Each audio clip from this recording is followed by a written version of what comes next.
আসসালামু আলাইকুম রহমতুল্লাহ বরকাত। প্রিয় দর্শক, এই মুহূর্তে বিশ্বের সবচেয়ে বড় বড় শক্তিধর রাষ্ট্র এবং বিশ্বের সবচেয়ে বড় শক্তিধর জোট যে ন্যাটো, তাকে মারাত্মক ভয়াবহ এক ধমক দিয়েছে রাশিয়া।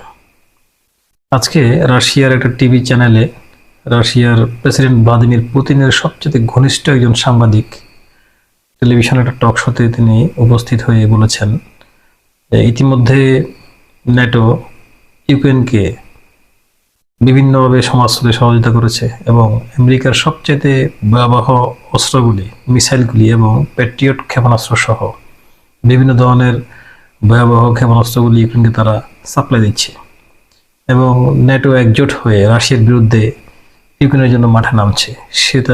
সেই সমস্ত তথ্য রাশিয়ার কাছে আছে এবং এই ধরনের যদি কোনো পদক্ষেপ রাশিয়ার বিরুদ্ধে ন্যাটো নেয় তাহলে রাশিয়া বসে থাকবে না, তাদের পারমাণবিক জবাব দেওয়া ছাড়া অন্য কোনো পথ থাকবে না।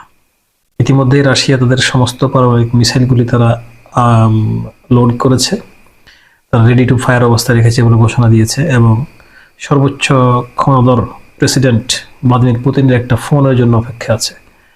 পুতিন ফোন দিবেন মাত্র তারা মিসাইল ফায়ার করবে।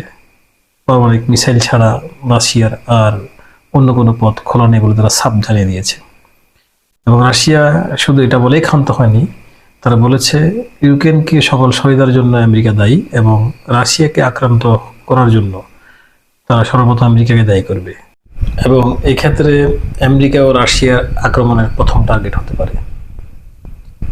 এই খবরটি রাশিয়া থেকে সাফ জানিয়ে দেওয়া হয়েছে।